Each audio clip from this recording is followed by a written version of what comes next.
אהלן וברוכים השבים לעוד סרטון שלי. והיום בסרטון אני הולכת לספר לכם איך נראית פגישה עם פסיכיאטר.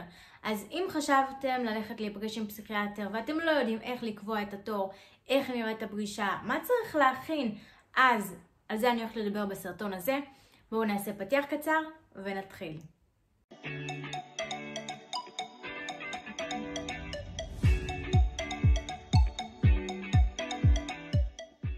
אז החלטתם שאתם רוצים ללכת להיפגש עם פסיכיאטר. קודם כל, איך קובעים תור לפסיכיאטר? כמה זה עולה? איפה אני מוצאת בכלל פסיכיאטר? אז, דבר ראשון, אפשר למצוא פסיכיאטר דרך הקופת חולים. זאת הדרך הכי קלה ופשוטה. החסרונות זה שבדרך כלל יש זמן המתנה מאוד ארוך. זאת אומרת, בדרך כלל צריך לחכות בין חודש לחודשיים, לפעמים אפילו 3 חודשים, עד שמתפנה תור לפסיכיאטר. איך קובעים את התור? מתקשרים למוקד של קופת החולים ומבקשים לקבוע תור לפסיכיאטר. יכול להיות שהם יעבירו אתכם למוקד של בריאות הנפש וככה תקבעו תור. העלות של זה בדרך כלל זה תלוי בביטוח שלכם. זאת אומרת, אם יש לכם דמי השתתפות לרופאים מומחים, כנראה שתשלמו דמי השתתפות על הפגישה עם הפסיכיאטר. אם יש לכם ביטוח מלא, כמו נגיד מסלול זהב ודברים כאלה, אז בדרך כלל לא תצטרכו לשלם על זה בכלל. אופציה שנייה לקבוע תור לפסיכיאטר זה ללכת לפסיכיאטר פרטי. בעצם לחפש דרך הקופת חולים על פסיכיאטרים פרטיים אולי שהקופה עובדת איתם, או לבדוק באינטרנט ולמצוא פסיכיאטר פרטי. התשלום בדרך כלל מאוד גבוה, זה נע בין 500 שקלים לפגישה ועד 1,500 שקלים לפגישה.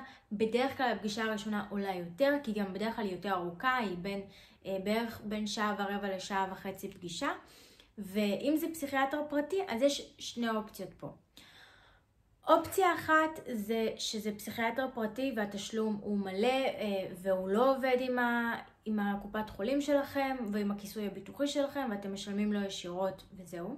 אופציה שנייה זה פסיכיאטר שכן עובד עם הקופת חולים שלכם ויש איזה שהם דמי השתתפות של הקופת חולים.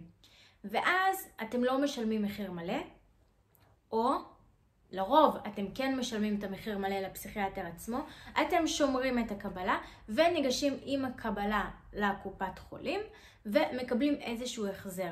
כדי לדעת אם מגיע לכם החזר, קודם כל אתם צריכים לבדוק מה הכיסוי הביטוחי שלכם, אם זה מאפשר את זה, מה התנאים לקבל את זה, פשוט להתקשר למוקד ולשאול, יכול להיות שיפנו אתכם לאתר ושם כתוב את כל הפרטים. ודבר שני, לבדוק האם יש רשימה של רופאים שקופת החולים עובדת איתם. כי יכול להיות שאתם תלכו לאיזשהו פסיכיאטר שקופת החולים שלכם לא עובדת איתו, ואז לא תקבלו את הכיסוי למרות שזה מגיע לכם לפי התנאים שקראתם לפני זה באינטרנט.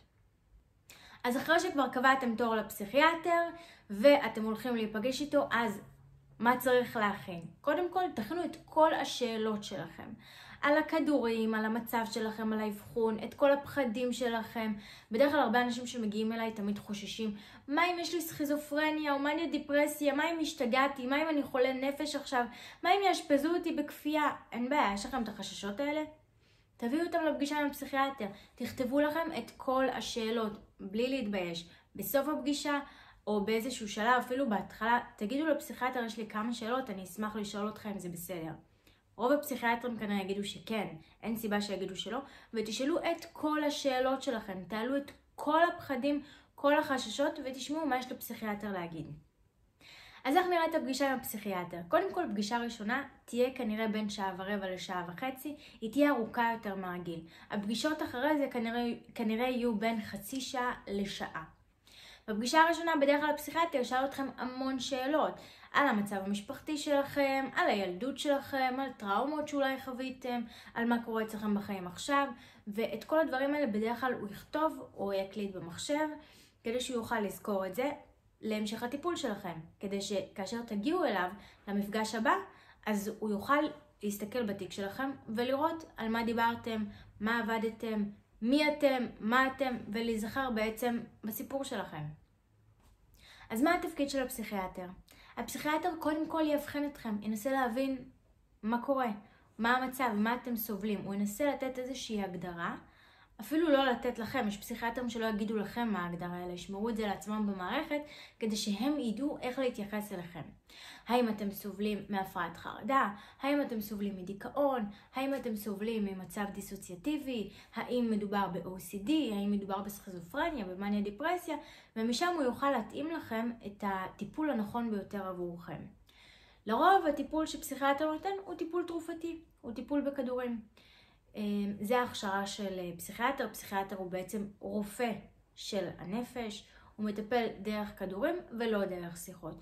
רק פסיכיאטרים בודדים שהם בדרך כלל בטיפול פרטי, נותנים גם טיפולי שיחה, וזה בגלל שהם עברו הכשרות נוספות בנוסף להיותם פסיכיאטרים.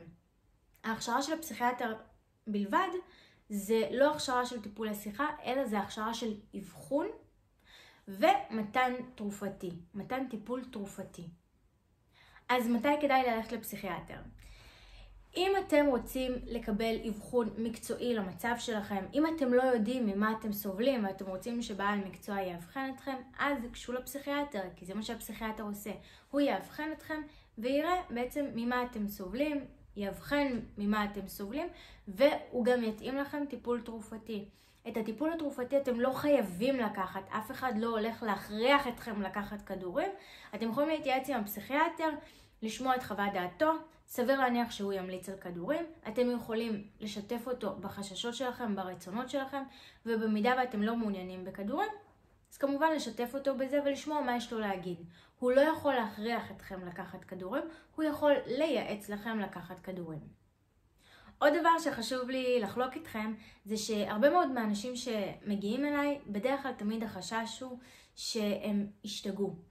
זה ככה סטיגמה כזו שנתפסה אצלנו חברתית, שהתחרפנתי, השתגעתי, עכשיו אני חולה נפש, יאשפזו אותי בכפייה, יאזקו אותי למיטה, אני מטורלל לגמרי, זהו, משהו השתנה אצלי במוח, ועכשיו הולכים לאשפז אותי בבית חולים למשוגעים. יש את החשש הזה ואת הסטיגמה הזאת, וחשוב לי להגיד שזה משהו שלא קיים, אוקיי? זה משהו שהיה קיים לפני 100 שנה, זה משהו שלא קיים. אין משוגעים, אין דבר כזה. היום הדבר הזה של בריאות הנפש מאוד השתדרג והשתכלל, אין דבר כזה חולה נפש, משוגעים, זה דבר שהוא לא קיים. לכל דבר היום יש טיפול, בין אם זה טיפול תרופתי, בין אם זה טיפול בשיחה, יש כל מיני טיפולים היום לטפל בנפש. המצב הזה שעוזקים אנשים הוא לא קיים.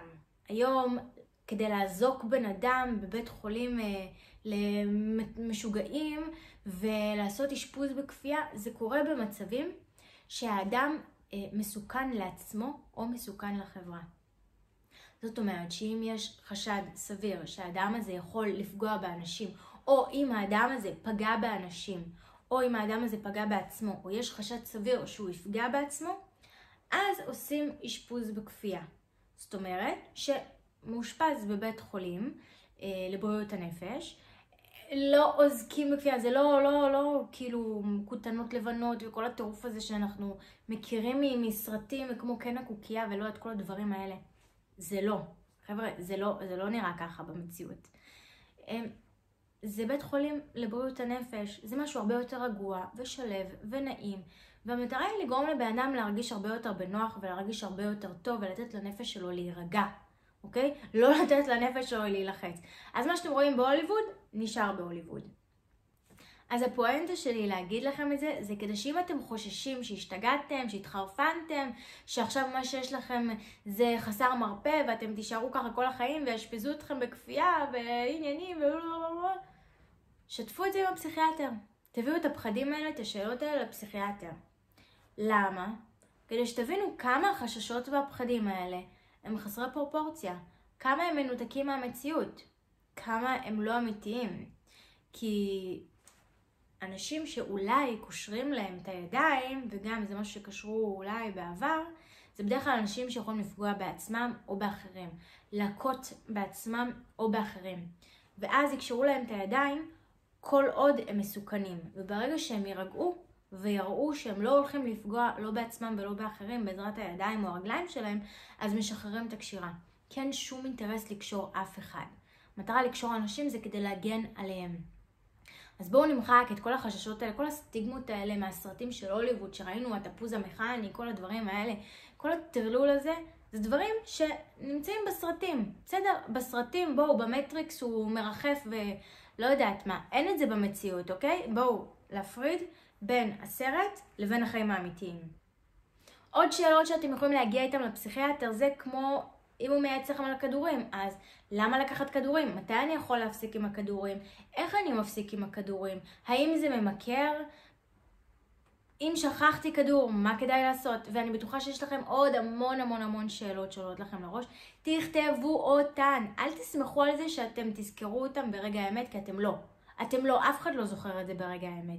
תמיד אנחנו שוכחים, תמיד אחרי זה, אחרי שעה אנחנו כזה, יואו, אבל רציתי לשאול גם את זה ושכחתי. תרשמו את הכל, תבואו מוכנים. וזהו, אתם מוזמנים ללחוץ להירשם כמנוי כדי לעקוב אחריי ולקבל עדכונים לגבי הסרטונים הבאים. כל שבוע סרטון חדש, תהנו, ביי!